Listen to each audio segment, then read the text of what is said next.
Got Your Eers On is brought to you by Tactical Legion 9.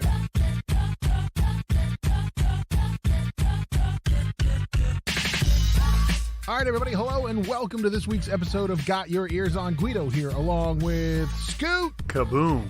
And Johnson. Guido, we're hosting a portion of the Trapezoid of Evil this week. I know, but before we talk about the Hokies from down under, let's look at this LIU game and what Johnson could we have possibly learned from this LIU game? Well, could we have learned anything? I tried to tell myself, like, before kickoff, I'm not going to learn anything about this. There's nothing. Right. We are gonna feel like we learned stuff, but we're not gonna learn anything. But Scoot, it turns out I learned that I have a whole lot more fun watching Garrett Green on the field. Oh, honestly, I mean, that's what I learned. It's night and day different. Like, Neil Brown is going to say that Jared Dagey is efficient at the end of the game. Probably. That's great. Garrett Green was, I don't want to say electrifying, because I think that's a little bit of an overstatement. However, he certainly did give a shot of energy to the whole program there. He was just more fun, wasn't he? It was just more fun. Something else, Guido, that was more fun too is Winston Wright kind of like just picked up right where he left off, you know? Well, I mean, and I think you're forgetting the most important thing, Johnson. What's that? Winning's more fun. Oh, there was that part, but we kind of knew that was going to happen, right? I mean, yeah, we knew that was come gonna on. happen. We knew that was going to happen. 66-0 over the LIU Sharks or Crows, whatever. There was a stretch where we didn't think they were going to get past midfield. Yeah, that's true. There was a point where it seemed that way. But I got going to the Garrett Green thing, which I figured would be our big topic of discussion, and it is all over the Twitterverse of WVU, and even Neil Brown kind of, he didn't say anything of any consequence, but the way he framed it in his post-game press conference is, oh, well, we have to look at it. So, we'll see what we see when we look at tape of Garrett, is pretty much what he said. But Garrett Green leads the team with 107 net 98 rushing yards, 2 rushing touchdowns with along that 25-yard run. And on top of that, he was 4 for 7, throwing the ball for 57 yards. And even though I will say this, guys, and we kind of mentioned this when we were on our text chain, he looks tiny. He's kind of like tiny Garrett Green. He's like a homunculus. He's like Tana Green? Would you call him Tana Green? Tana Green. Look here, Tana Green. Look at that quarterback. That quarterback's tiny. But Scoot, he became he had the most rushing yards for a quarterback since Will Grier in 2017 in one drive. So, like, I'm not saying that so much to say that's how electrifying Garrett Green is, but rather to say how unelectrifying, maybe I'll put it that way, the other. So what you're saying is when the quarterback drops back and he sometimes tucks the football on his hip, Garrett Green actually tucks the football on his hip. Yeah, like it actually happened. Like he actually has the football. He made and then he might run it. He made the threat of an RPO real in this game, Guido. And I mean, he actually, I think, I would argue, I follow WVU Stats Guy on Twitter, who I'll have some links to his stuff in the show notes. But he pointed out that Justin Johnson ran the ball so much better than Letty Brown Saturday, which, again, I know it's kind of a weird matchup. We're already saying, like, how much do you really learn? But Letty came in needing 104 yards to become just the 20th Mountaineer to rush for 2,000 yards. Scoot, he went for 31 on 15 carries. Rough. No one broke a big run, and I think Justin Johnson was arguably more effective when he was on the field, and I think that had a lot to do with the RPO. It was an odd coupling, I thought, that for whatever reason, Justin Johnson was somehow linked to Garrett Green. Like, why Letty can't run the ball? Or he's not, like, is he allergic to taking handoffs from another guy or something? Yeah, it was like a package deal, wasn't it? Like, it was it was so weird. Why would that? Like, to me, that's wasted opportunities, because you never know if he's not going to start Garrett Green and he's going to start Jared Dagey, but let's say Jared Dagey gets hurt and you're in a close game, Letty Brown's going to still be in the game. Sure, yeah, sure. So why not work with those two guys together? But I think the other thing we learned, Guido, or at least I learned, to answer your question, to go back to your question, I started to say it before the Maryland game. We kicked it around a little bit. Once again, I think the offensive line is so happy everyone's mad about the quarterback. They're just sort of flying under the radar. But any concerns we had coming out of Maryland about the O-line, I feel like we kind of solidified that in this game. We didn't have any runs over 12 yards.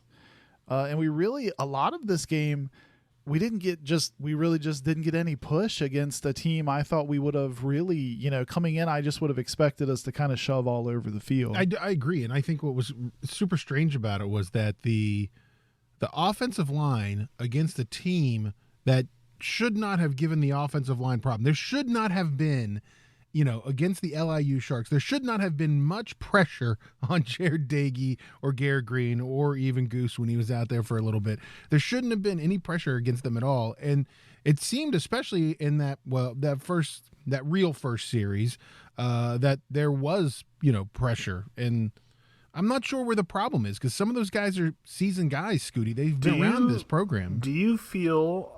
Here's how I feel, and maybe I'm crazy and off base, and you will tell me that because I know how you guys are.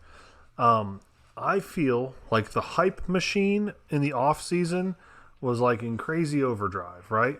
Everyone was hyping up Jarrett Dagey, how much better he is, how improved he is. People were hyping up the offensive line. They were. Oh, they're so much better. They got some seasoned guys. They look good. Yeah, I honestly came in thinking that was going to be a strong suit because of all that talk. And in both areas, I feel like maybe that's not 100%. No, I think you're absolutely right. I think it's absolutely not 100%. I mean, Dagey, albeit 14 for 22 for 259 yards and 3 touchdowns, at no point did it look impressive. Is that fair to say? Like, it wasn't that he looked bad. I mean, he looked I thought that it should have been more like Madden type stats against this team. And granted, that's 259 passing yards playing not even 2/4 of the game.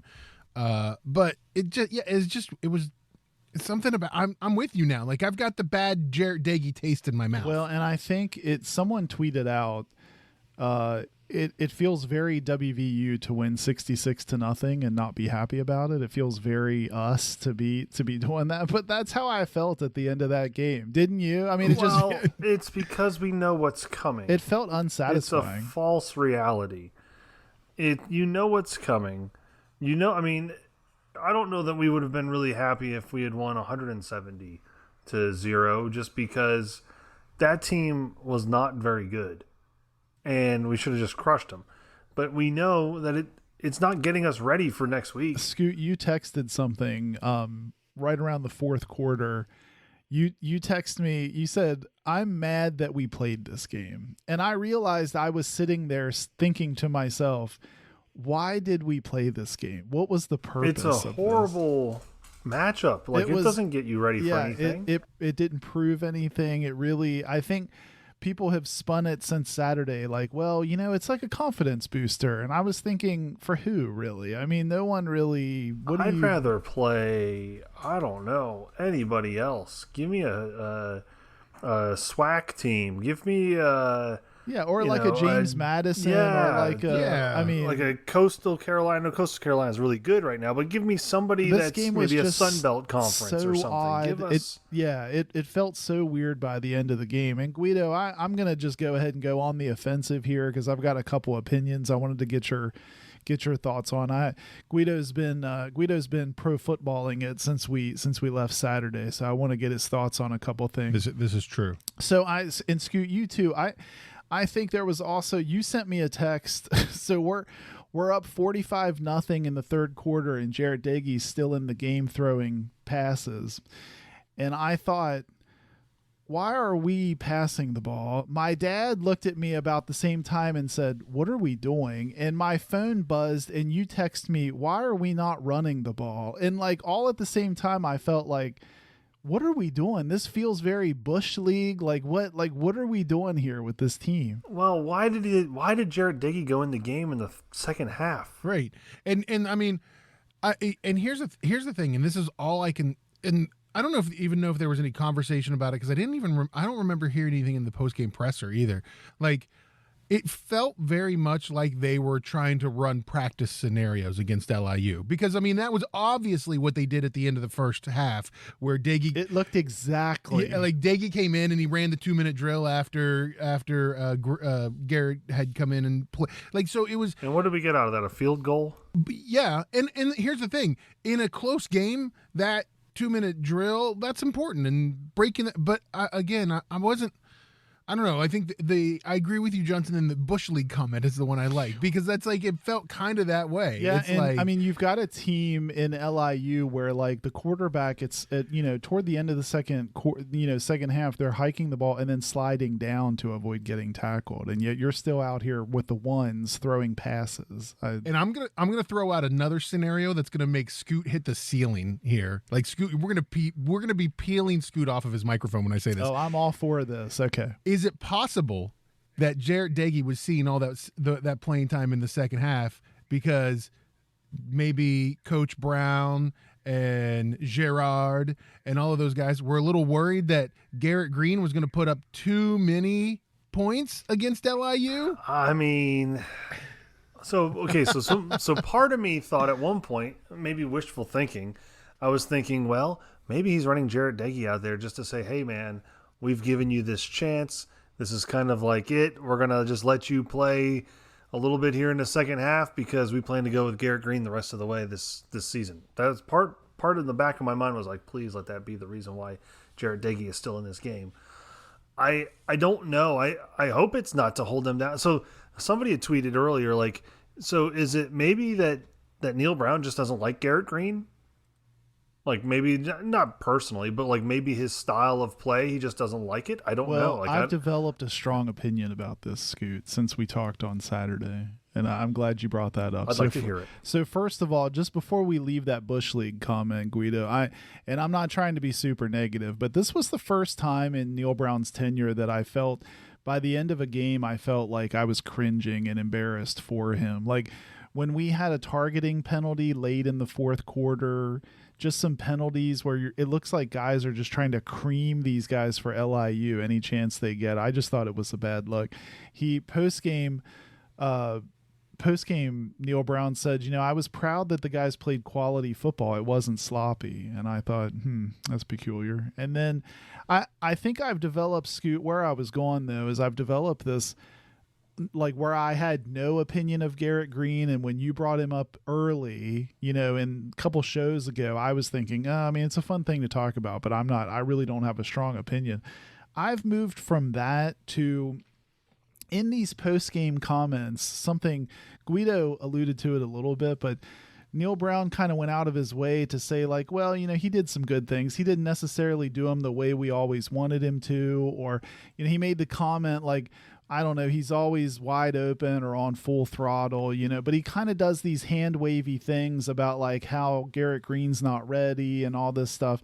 And I've developed this, like, I can't put my finger on it yet, but I'm forming this opinion, like, what are we doing here with Garrett Green? Because I'm going to be honest with you, like, we're saying, well, he didn't throw the ball enough. I'm not really sure. I don't know that I can trust his throwing. Well, guess what? I bet he can hit a screen pass, which is what we're going to need him to do and ask him to do. And he's way more exciting when the O-line collapses down. I would argue that you need a Garrett Green way more than you need a Jarrett Daggy to get out of harm's way. And then honestly, the more I would hear my coach sort of hand wavy me away, like, well, he's not ready. We gave him some reps here at LIU, blah, blah, blah. I mean, I wouldn't be surprised if I'm Garrett Green, I start to resent that a little bit. Like, if I don't start to get used in packages where, like, it's an opportunity for a running, a run option, and I never see the field, I think I'd start to maybe have some hard feelings. I don't know, Guido. What do you think? No, I'm kind of with you, and I'm with you in the sense of like I don't know what they're doing with Garrett Green, and I'll say this, and this is another thing. I think if Garrett Green doesn't start seeing more playing time in the next second half of this season, especially if Jarrett Dagey continues on the track that he's on. I mean, obviously, if Jarrett Dagey becomes amazing, it'll be a different story. But I think if everything stays status quo, Dagey becomes amazing. I don't know. I'll You don't run know, around Scoop. my house shirtless, slapping my stomach for an hour and a half. I'm just saying, you don't know. You don't know. It could happen. It could happen. I think you start to worry about Garrett Green hitting that transfer portal and leaving the program because he's not getting the chance. He's in a position now where I think at the LIU game, at least from the RPO side of it, he outshined Jarrett Dagey.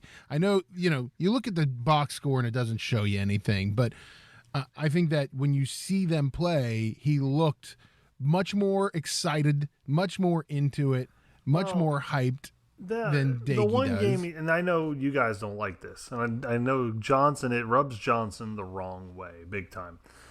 Last year, Garrett Green got into a game, and I think he ran the ball and got maybe a first down or something, and then popped back up and kind of got in the face of the guy that tackled him. He stepped over. Yeah, something to that. Eastern Kentucky, yeah. And I know that is like opposite of Johnson's way of life. Yeah, because you're playing Eastern Kentucky. I mean, like, come on, man. Like, what are you doing? I liked it, though.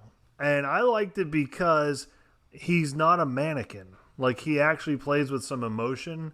We were just going from Austin Kendall, who may be a very nice guy, but he was kind of like a... Do you know you say that every time you reference Austin single Kendall? time. Well, that's because he looks like a very nice he guy. does look like a very nice guy. I mean, he's a nice guy. This guy is a nice guy. But he's like a piece of bread with butter. Like, but listen, I'm moving to your side though, Scoot. That's why I brought this up, because I'm starting to defend Garrett Green because this guy, like Garrett Green, there's energy on the field Saturday when he comes in. Like I said, Justin Johnson looks like a better runner because I think Garrett Green's energizing that whole RPO thing they're trying to do. Now, look, am I saying he's the answer? No. And I've read tons of really good commentary. You should go check out Skylar Callahan's article he just put out earlier today about, kind of a like, here's, we're excited about Garrett Green, but you can't throw this kid to the wolves in back-to-back games against Virginia Tech and Oklahoma. I get that's all practical. I get that. But here's what I'm saying. If we're going to continue to go down this path with Jarrett Dagey, then number one, what do you got to lose? Number two, I kind of finally figured out why we were all mad after Maryland. I couldn't really put my finger on it there last week, but I think I realized watching the game Saturday and just how jazzed we got about the energy on the field. You start to get resigned to the fact that it's like a resignation. It's like a feeling of resignation where you start to I think I start to realize when Jarrett Dagey's on the field, I see 6-6, and I'm pretty confident about 6-6. And I don't see a higher ceiling. And honestly, Johnson, this is the path that I think we're on. And this Saturday, and so we'll kind of pivot now to the Virginia Tech game. This Saturday is going to be, do or die, I think, in a lot of ways for Dagey. I think Dagey plays Saturday against Virginia Tech. I think no matter what happens Saturday against Virginia Tech, win or lose, Dagey plays against Oklahoma. And then I think your best chance of seeing Garrett Green come in as a starting quarterback at this point would be the Texas Tech game back in Morgantown on October 2nd. I don't think that I agree with Skylar Callahan I agree with all the pundits that are saying, you don't want to put Garrett Green out there to hang himself in these next two games. Yeah, you don't want to kill his confidence in that I mean, I get it, and I don't argue with that. If Jarrett Dagey comes out and the first two series result in 2 interceptions, do we see Garrett Green? I don't think you do. No, and I think that I didn't lay it on thick there earlier, but that's kind of where I was going in my budding like defense of Garrett Green. I think Neil Brown, for as much as I like him, is being so stubborn on this topic. I think he's really hitch the wagon to Deggy, Well, and I don't think know why. Scoot, Why? I think it could get very ugly actually, and he's still going to roll with Deggy. That's the impression. Well, I think it's get already. now. I mean, I think it's already starting. I mean, at least from a fan's perspective, and in reading what you read, and Oh, the grumbling will be if Daggy comes out and lays an egg in the first half against Virginia Tech, the crowd will be unruly. I can see that. I just think that you're going to see. I think there's already some grumbling. I just think you're going to see coaching be really stubborn to make that change. I think when they brought Daggy out after the series with Garrett Green, I think people were kind of like, come on, what's going on here? Why? And then the second half, people are like, come on, play Green. Virginia Tech comes into town this weekend. Number 15 ranked Virginia Tech right now, which is strange to me. Virginia Tech 2-0 right now. I mean, I'm sure they are not happy that you just said it was strange to you. Well, you know, I think I mean they beat a number 10 ranked North Carolina team to start the season, which I think was an overhyped North Carolina team. Like, I mean, I don't sure. know. I don't they're not think they're not a 10th ranked. No, I think they're not you're a 10th right. I mean, ranked that's a great win, but I think that's more reflection on North Carolina not being a 10 than it is Virginia Tech being a wonderful team. But still, I mean, that's a great win. They got a lot of juice off of that. Last week, Guido, they get by Middle Tennessee State 35-14, but if you go back and look at that box score at the half, that was a 14-7 game. It's not like they were blowing Middle Tennessee State out. So right. I think if you kind of go back each week when I post the new show, I'm keeping up with what our picks were. I'm putting a little chart in there of like who picked what game, what the composite was, what the actual is. We'll kind of track that throughout the season. We all three, Guido, if you recall, picked this as a win for WVU. Right. Now, I'll go first with just kind of rehashing my opinion was at the time, I really thought Virginia Tech, everything I had read about them, they're still really trying to figure out stuff on offense. They weren't entirely sure who their running back was, or it was going to be like running back by committee. I think their quarterbacks They're still doing that. Their quarterback is a transfer in. And he didn't really light it up against Middle Tennessee State. I think he had just a tad over 200 yards passing, and I think an interception against Middle Tennessee State. So, you know, actually, you know, they're in. I mean, I don't know. This is going to sound ugly, but they're very much like us on offense, right? They haven't really figured it out yet. I think they have a formidable defense, though. I think they have a defense that can keep them in games. You know, I think we're saying North Carolina may be a bit overrated, but they still held them to 10 points. I think that was a good job. Yeah, I mean, and I agree with you 100%. Like, I think Virginia Tech is in a very similar situation that we're in now. I mean, for MTSU to come and play in Lane Stadium, and, you know, we've seen Lane Stadium. Some of us have been to Lane Stadium. It's loud. It's big. Oh, yeah. It can be, you know, for a school like Middle Tennessee State, it can be hard. Crowd's a factor. And yeah, and you're right about their quarterback. So Braxton Burmeister, that's his name, Braxton Burmeister, you know, didn't put up good numbers against Middle Tennessee State, 14 for 24, 142 yards. He also runs the ball a lot, so they're RPO as well, and he is their leading rusher right now for the season. So we have to pay attention to that, which is another RPO that we're going to see where a quarterback actually does do some running.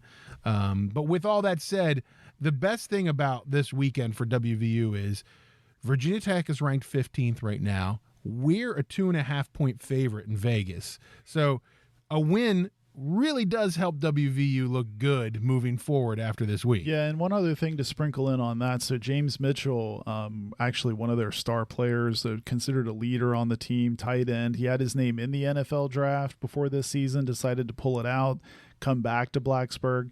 He is actually having season-ending knee surgery after an injury he took in Middle Tennessee State game. So look, that's awful. You know, I don't wish ill will on anyone. That's terrible for Virginia Tech. So they come in with, you know, yet one more obstacle to overcome with an offense that's not exactly hitting on all cylinders. So Scoot, I think, you know, that's one more thing that the defense should be able to key in on, is one less weapon on the field for them Saturday. Is this another field storming worthy win if we win? Well, Coach Brown acknowledged kind of since Saturday that this Virginia Tech game, he said he knows it's one of the largest home games of his tenure. Scoot, I would argue it is far and away the largest home game of his tenure. Wouldn't you think? Yes, I would. I mean, what that I'm sure he's probably had that big rivalry against Iowa State game in his mind as the other big game. I mean, I think a ranked Virginia Tech coming in, to me, this is huge. This is a game that I'll be honest with you. This is a game that could change the trajectory. You lose this game, you head into Oklahoma, which look, we all called a loss. You're suddenly 1-3. I think it makes this a huge game. And on top of everything else, are we excited for the opportunity to have the Black Diamond Trophy back in Morgantown? It hasn't been in Morgantown since 2003 was the last time that we beat I was there. Virginia Tech. I was there. So, get that big lump of coal trophy and bring it back to Morgantown. Yeah, come on. That'd be huge. I was there. The pepper spray was floating in the air. Yeah, that's right. that's true. Now, does Neil Brown, I mean, I like him. He's a nice guy. I always try to precursor everything with he's a nice guy. I'm sure he's and then a nice I usually guy. hit him with a real nice shot afterwards. It seems like a real nice guy. Does he have a signature win as a WVU coach? And if it is, what is it? Because I wouldn't know. Well, I think I saw some Twitter convo about this over the weekend, and I think, as weird as it might be to say, I think the atmosphere and environment of the NC State game was that last year. No, 2 years ago. Sorry, 2 seasons ago. I'd say that's one of the probably biggest, best wins an ACC foe. We had a packed stadium. It was a great day. I think people think back to that when they think about like a home win that everyone was like, yeah, they walked away like with a shot in the arm. And what's crazy though is, like, no offense to North Carolina State, but they're like what, middle of the pack ACC? I know, right. No, I totally crazy. agree. Yeah. Yeah, so it's like you wouldn't think that, but I think when people talk about stuff, they often reference that Wolfpack game, which is kind of a weird. So to me, is this a big home game? Yeah, I think it's the biggest one he's probably been involved in. Absolutely is. So WVU plays Virginia Tech this weekend, 2.5-point favorites. I'm still gonna say WVU win. I'm more nervous about it, and all three of us said WVU win for this game. So I'm more nervous about it, but I'm still sticking with my guns on it, Scoot. Well, I guess. I mean, you have to own it. You have to stay with what you picked earlier. But I know. You can talk about your waffling. I am waffling only because we'll have to see what this offensive line looks like. If this offensive line is getting smashed early and flattened, we're like Jared Dagey was getting sacked by LIU. What do you think Virginia Tech's defense is going to do to him? Well, the only thing I would counter with is I think we have a really good opportunity to be doing the same thing when they have the ball. And so I think this has the potential to be like a classic WVU Virginia Tech, pretty low scoring game, maybe score in the teens, low 20, maybe not even get to 20 type of deal. And I think our defense and the crowd, I think the crowd is going to be lathered up to a fever pitch. They've been waiting on this game. People are already tweeting like, I'm going, are you going? I can see people already on Twitter like getting into it that way. So I think that's going to be a huge factor, and I think there's enough like chinks in the armor of this Virginia Tech offense that our defense can really take advantage. And then I'm just hoping we can do enough on offense so I'm trying to lean on the fact that 4 turnovers and we're still a 1-score game with Maryland. So I'm trying, right. I'm trying to lean on the fact that if we just keep it pretty clean in that department, I think we got a really good chance to. Is there any chance that maybe the uniforms are what's pushing you over the top? Well, no, because this will be the 3rd week in a row of crappy uniforms. I think that's another obstacle we have to fight through. We had stupid white pants week 1 in College Park. We had ridiculous gray uniforms last week. And now we're heading into this Virginia Tech game in a gold rush, which I like the sentiment for the crowd, but we look like giant bananas running around on the field. We've played some terrible, terrible games. You think of LSU, we let one get away in these banana suits. So I'm hoping that's one more thing we have to overcome.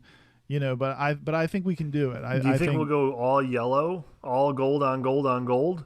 I think if we do, then we lose. I think it's if I turn the TV on and they're wearing gold helmets, then I'm all in on switching my pick to a loss. I think if if they're at least wearing blue helmets, then we can do it. We can get a win. What uniform do you think Jarrett Deggy can hide the football on his hip better with?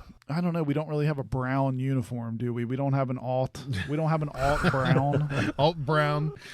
So all right, anyways, Virginia Tech Saturday at noon. You can get that game is on Fox Sports 1.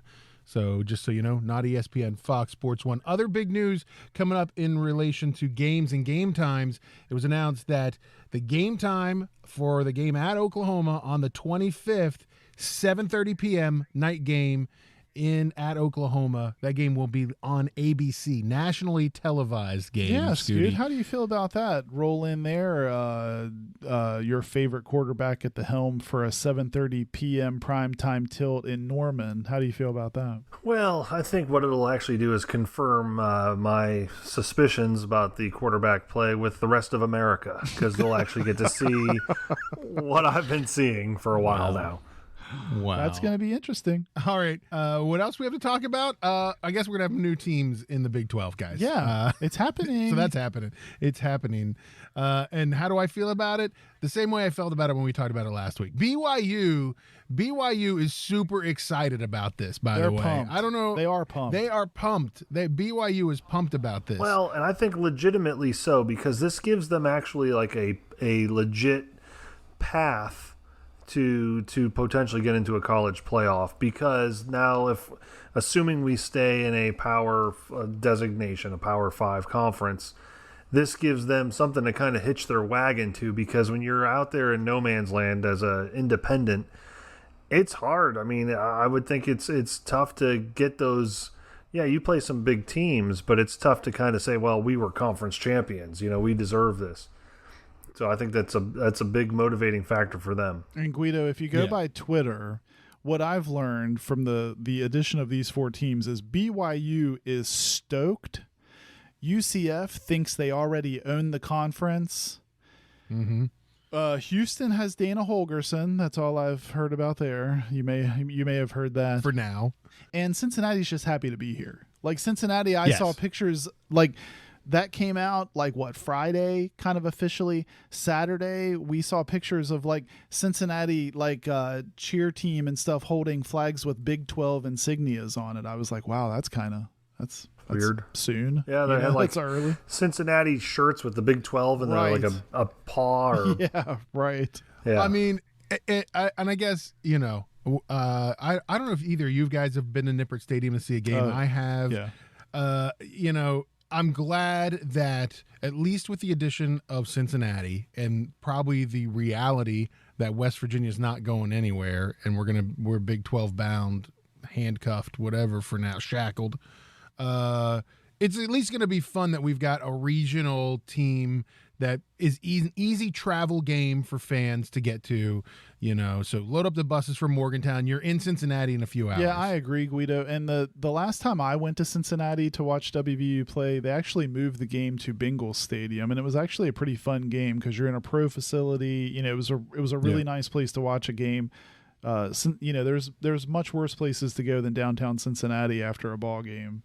So I think it's cool. Well, too. And I'll say this: I think Mountaineer fans will travel to Orlando as well. Yeah, I think they'll travel to Orlando way before they go to Ames, Iowa, or Lubbock, Texas, or me too, too. Dallas, Fort Worth, or Waco, or wherever. I think even though that might be farther, there's a stronger connection. Sure. And we'll talk about this, and I'm actually excited to talk about this with Mr. Solheim when he joins us in a few weeks. But I also like it for basketball. I think it'll be good for basketball. I think those Cincinnati has at least a track record of a team.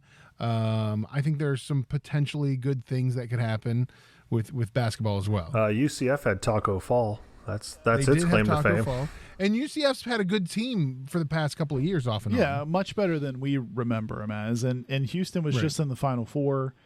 And BYU's always strong, and I think they're super excited on the basketball side too. So I think I agree with you, Guido. It keeps an already, like, even if you pull Oklahoma and Texas out of the mix, the basketball side's still super strong, and I think this just bolsters it. I think the Big 12 will be yet again, even with all this movement, a premier basketball conference. A couple of other things I just want to touch on, then we'll take a break. One is, if you haven't gotten a chance yet to see Darius Stills' video, because they had senior day for last year's seniors at the LIU game. If you haven't gotten a chance to see that video, we tweeted it out. Check us out on Twitter at Got Your Eers.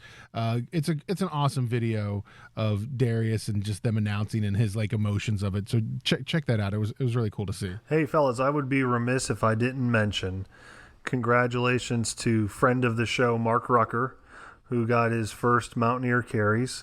He ran twice for 6 yards, which not too shabby for a guy that has a preferred walk-on.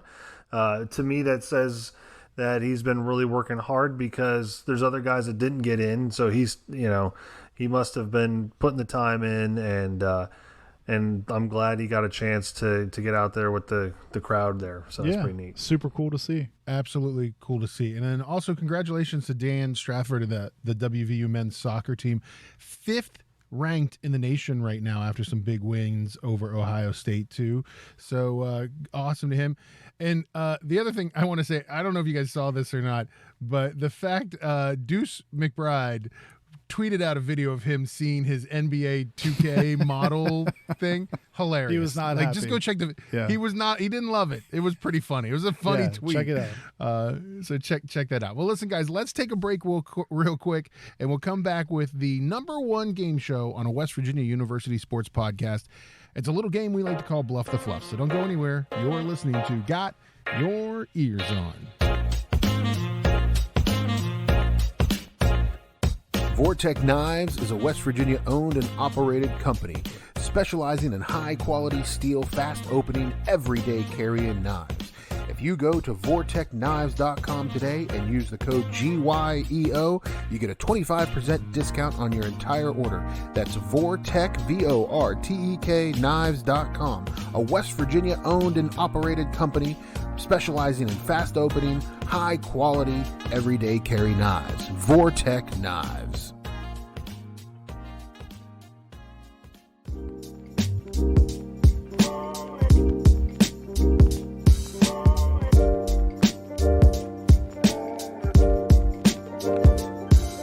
All right, everybody, welcome back to Got Your Eers On. Guido here along with Scoot and Johnson. Don't forget, you can find us online. Just look for us on the social medias. You can find us on Twitter and Instagram at Got Your Eers.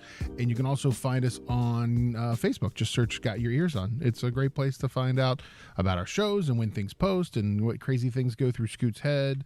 We're all over the Twitter machine. Hey, if you have a company or know of a company that's interested in sponsoring a segment or even any part of the show, slide into our DMs. Send us a message.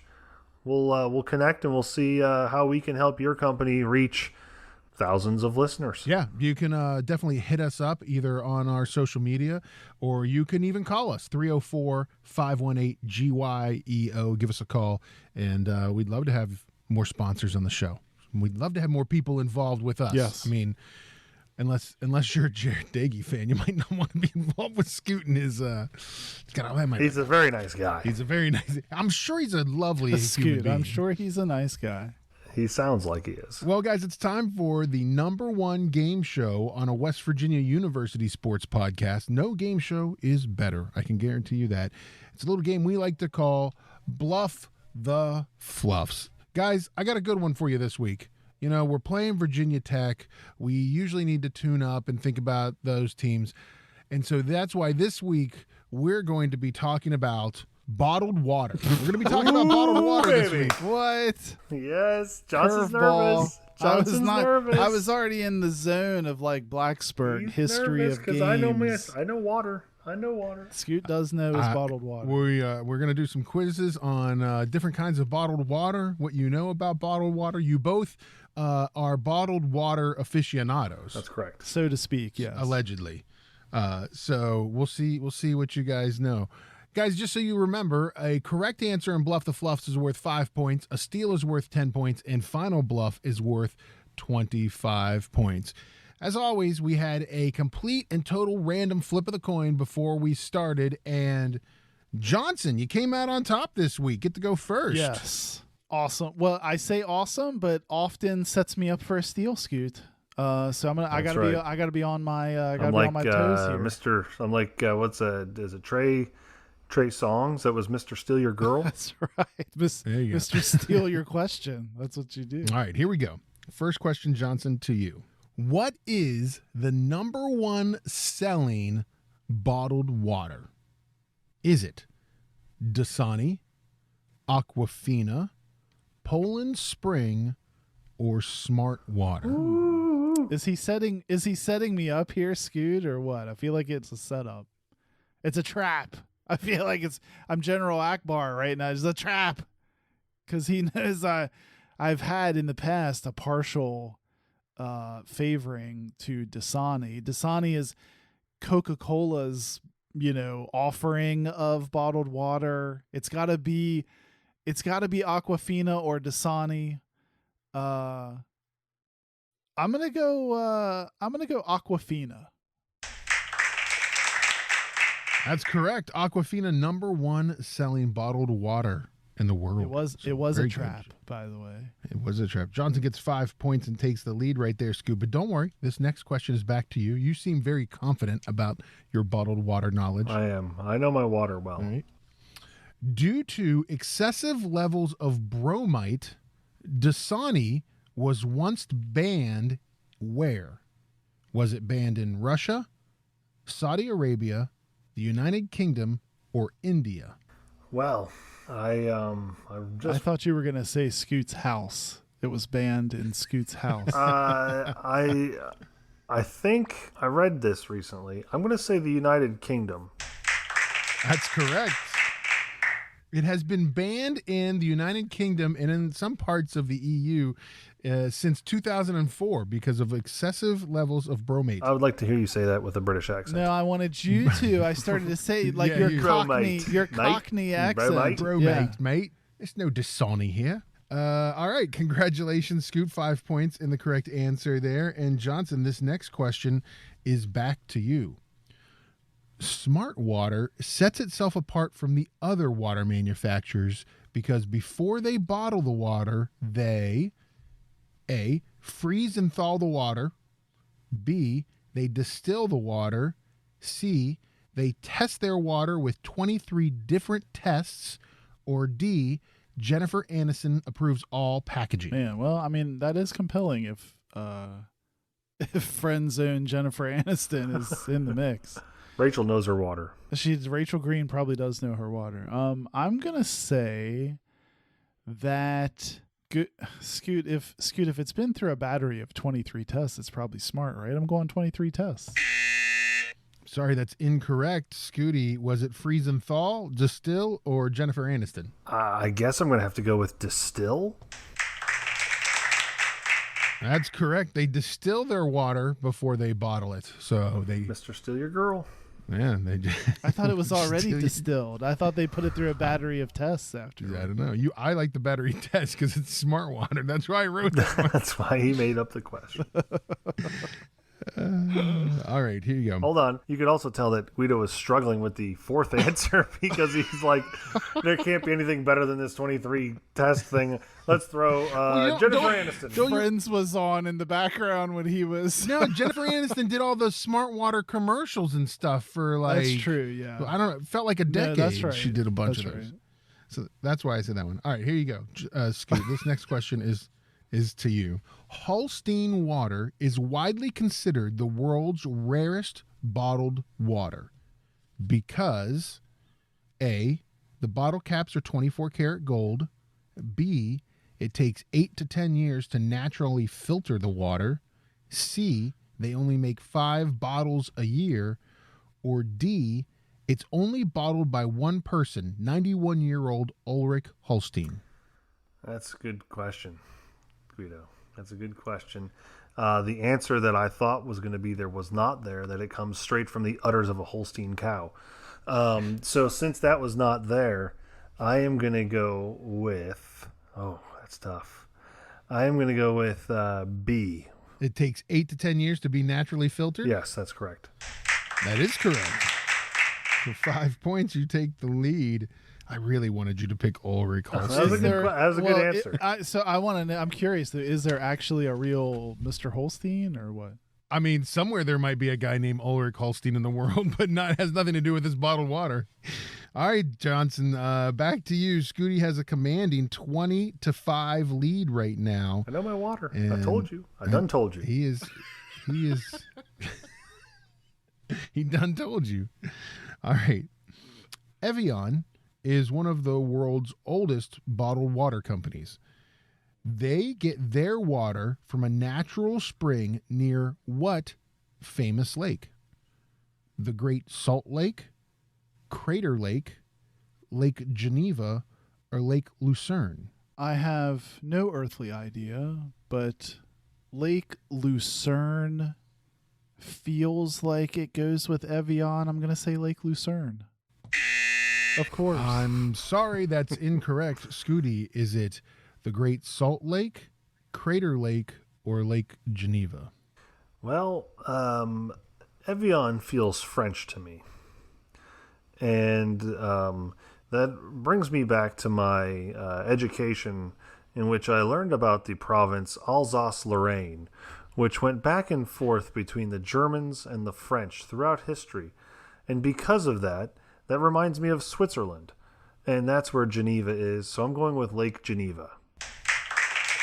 Wow, that was the longest answer you've ever given. It is a correct answer for 10 points and gives you a 30-5 lead over Johnson. Just when I thought this couldn't get any more obnoxious, just when I thought a discussion about bottled water could not get more obnoxious, Scoot triple up the ante with a Alsace-Lorraine? Small class of Alsace-Lorraine in the Lake Geneva. Listen, the guy knows his bottled water. Thirsty. So, wow. All right, here we go. Next question, Scooty. This one's back to you. Last question before Final Bluff. What country did Voss water originate in? Is it Germany, Norway, Finland, or Denmark? Norway, Guido. Norway. That's correct. For 5 points, gives you a lead of 35-5. And yet again, we go into Final Bluff where Johnson, you don't have a chance to win. Well, yeah. Voss feels very like, now is the time when we dance. I thought it was like German or something. So how do you even know that, Scoot? I had some Voss water. It comes in a weird package. Yeah, it does. And you like weird package read water, up on it. I read up on it, and I read that it was from Norway. Big, ridiculous square bottle Fiji guy you are. You love some ridiculous water Listen, bottles. I'll tell you, like I tell all the listeners as well. If you drive a Lamborghini, are you going to put regular octane in there, or are you going to put the high test stuff in there? I drink Fiji. I don't drink Aquafina. I don't drink tap water. Guido, did he just compare himself to a Lamborghini? He did. He definitely just did. Get through this last question. Let's just get through this last question. I feel like when Scoot talks about drinking Fiji water, it's like him flashing it's like he's the guy who's got like a big wad of ones, but he puts his 20 on the outside of it. That's what guys who drink Fiji water do that, right? He's really feeling himself right now. You got to get through this last question. All right, guys, so we're down to Final Bluff. As always, Final Bluff is worth 25 points, and we ask you guys to have buzzers to buzz in for the question. Johnson, what's your buzzer this week? For Clone Dog, Polar. Polar. Cloney gets the polar shout out. Scoot, what's your buzzer this week? I'm parched. He's okay. Like a pirate. It's like a thirsty pirate is what it sounded like. Or the parrot that's on a pirate's shoulder is what the... All right, here we go. Final Bluff, worth 25 points. Johnson just trying to make it look respectable again. Here we go. Fiji has over 330 islands. What island in Fiji does Fiji water come from? Is it Viti Levu, Wakakea,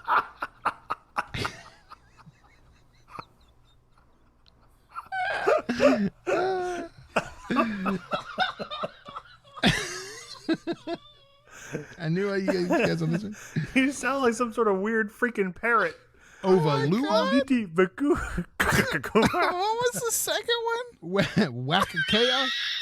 Wakakea. Ovalua. Or Matamoa. Polar. Oh, come on. I saw you lead it Johnson. in. I'm not giving you. You've already been ridiculous with this whole thing.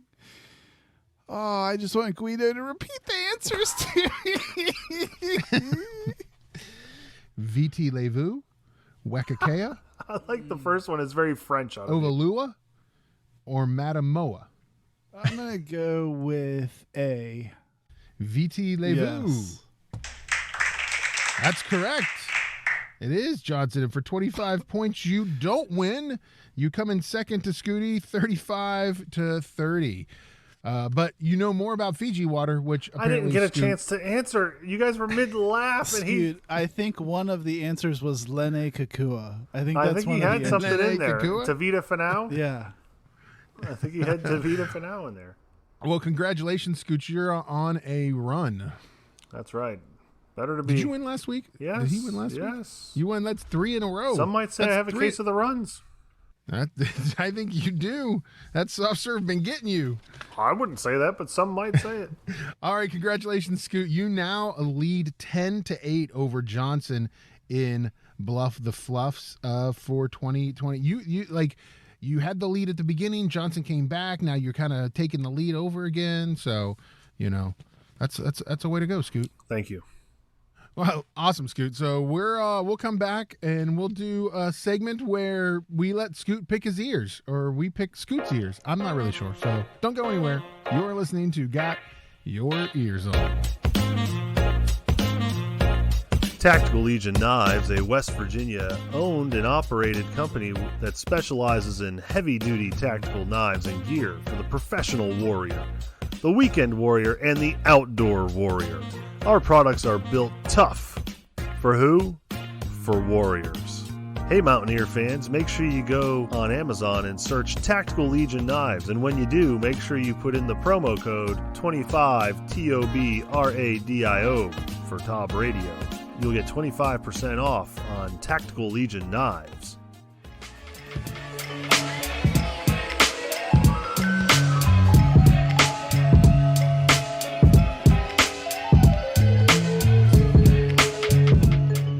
All right, everybody, welcome back to Got Your Ears On. Guido here along with Scoot and Johnson. And hey, don't forget, check out our website. There's merch, other things there.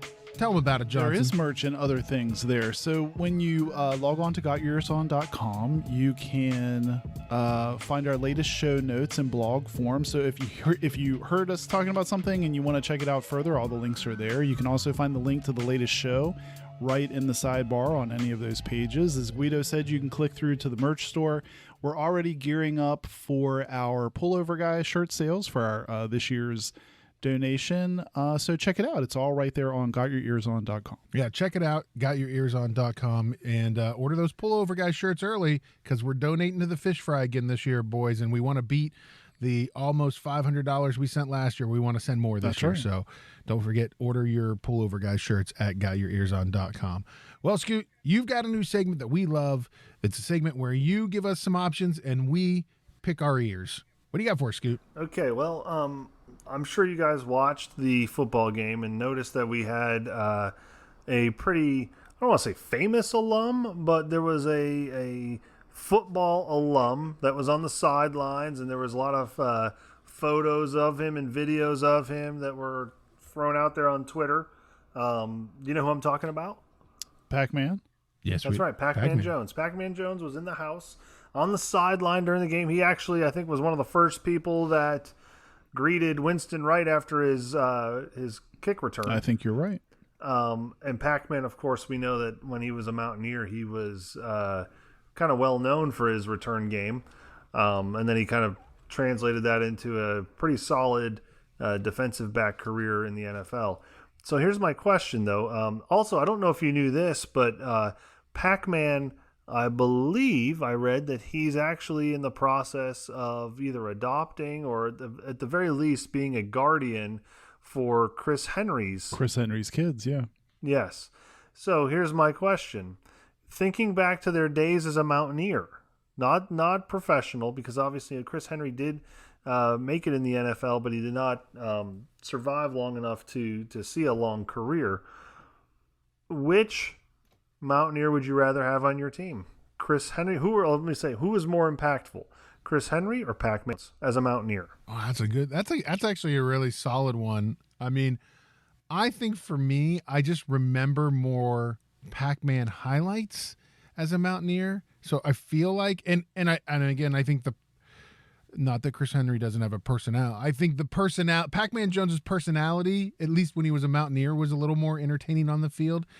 So I'll go Pac-Man Jones on that one, Johnson. Yeah, I think people forget Chris Henry, when he was with the Mountaineers, had this tendency to kind of flip the field. Like, he would really mess with defenses. Defenses had to account for him everywhere. Usually they put their best defensive player on, their best cover guy. They made sure they were on Chris's side of the field. He really tormented people. And I can remember, like, people trying to shut him down and him still just making, terrific plays and kind of owning people that were supposed to be wonderful cover guys. So, I think we forget that about Chris Henry, but I think for me, I'll always, for all the kind of bad publicity that Pac-Man picked up during his pro career. I mean, I know we're just talking about WVU days, but I'll always remember Pac-Man always just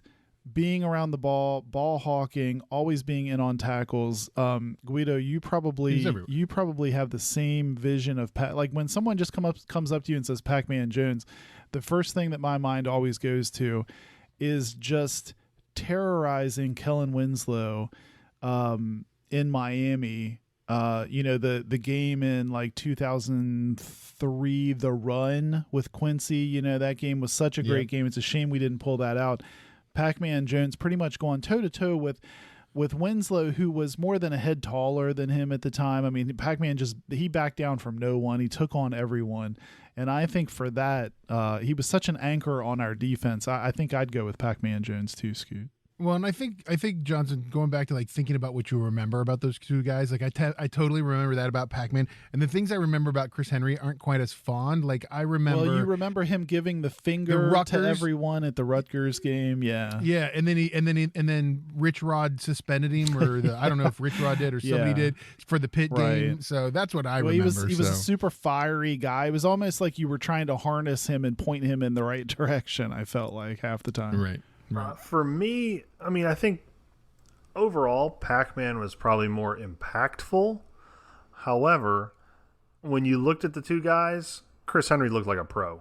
Like, to just look at him on the side, sure. He just looked like a pro. Like, pro receiver size. Like he had all the makings of a pro. Right. Pac-Man, I think, had to probably work a little bit harder because he was kind of a smaller guy. Yeah, he kind of had to punch above his weight class a lot and show people how tough he was. I think that might be why he did so well, because he had that chip on his shoulder. Right, always playing with a chip on his shoulder. Yeah, and Chris Henry, only one of only 3 Mountaineer players to average more than 20 yards a catch. Which, think about that. I mean, that's insane. That's 20 yards per catch. We can't get a 20-yard catch this season in a game. Okay. Here's another Pick Your Ears. You ready?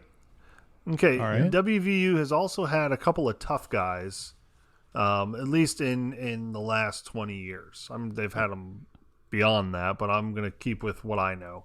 In the Scoot era. Yes, in the Scoot era. In the Scooty era, yeah. Who would you say is a tougher Mountaineer, Grant Wiley or Owen Schmidt? Oh man, this is a terrible. Like, why do you do this to us? Why do you do this to us? Sometimes these are so hard.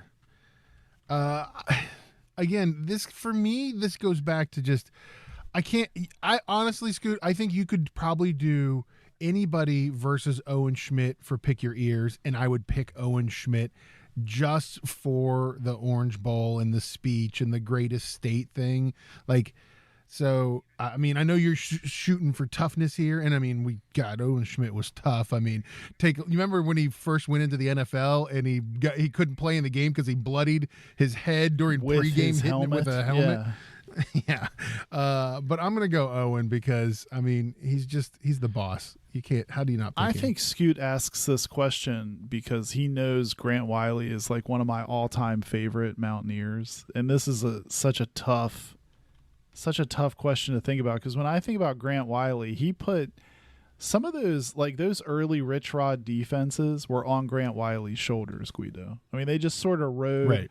You know, we don't, if you were rooting for the Mountaineers during that time and you really go back and think about it, Grant Wiley was owning the field. Grant Wiley was making interceptions at the linebacker position, just doing things that really he shouldn't have been doing at the linebacker position. But when I think about, if you hadn't framed it this way, Scoot, and you just asked me to pick a tough guy Mountaineer, my mind is going to gravitate toward Owen Schmidt. I think I still have to pick Owen Schmidt. I think there will be few people that I think of that are tougher than one Owen Schmidt. I agree. I would argue that Grant Wiley may be one of the sole reasons why the 3-3-5 kind of stuck, right? Because that was still kind of early in the Jeff Castile defensive coordinator, and he definitely made it work, right? Yeah. And I think that's early enough that it kind of allowed that defense to kind of, this works, because he was everywhere. And he was kind of like David Long was in on every tackle. Grant Wiley was in on every tackle. Everywhere, yeah. I know why Scooty's picking Grant Wiley. Here's the thing about Grant Wiley. He's had the more interesting life after Mountaineer. So, neither of those guys really had NFL careers of any sort. I know Owen got drafted. I don't think Grant Wiley ever was drafted. They both played in the NFL or went to training camps, Wiley with the Vikings and Owen with a few teams. But Grant Wiley went into acting. He went into acting. He's been he was in Sex and the City, the movie. He was on The Wire. He was on All My Children. Like, he's done acting. He's had a very successful career doing that. Yeah. Yeah. So I will tell you that's definitely something interesting about him. I would say Owen. I just think, like you guys said, slamming your head off a helmet repeatedly. Just some of that's, he's just, just a tough guy. Like, he didn't, and he had to work hard to get to where he got, right? He was at Wisconsin Whitewater before he came to, before he got to WVU. Right. I mean, the chances of guys transferring up divisions is super unlikely. Yeah. I mean, you see guys go from D1 to D2, but you don't see it the other way around. Right. So that just goes to show you the character, not to take anything away from Grant Wiley, but I would go Owen Schmidt as well. That's good, Scoot. That's two really good Pick Your Ears. I appreciate it this week. So thanks for bringing those to us. Anytime. All right. Well, listen, guys, it's time to wrap it up this week. We face Virginia Tech on Saturday at Mountaineer Field. That game is at noon on Fox Sports 1. So don't forget to not miss that game. And we'll be back next week with another show. Don't forget, you can find us online. Look for us on Instagram and Twitter. You can find us there at Got Your Ears. You can also find us on Facebook and check out our website, GotYourEersOn.com. Thanks, everybody, for listening. We'll be back next week. You've been listening to Got Your Ears On.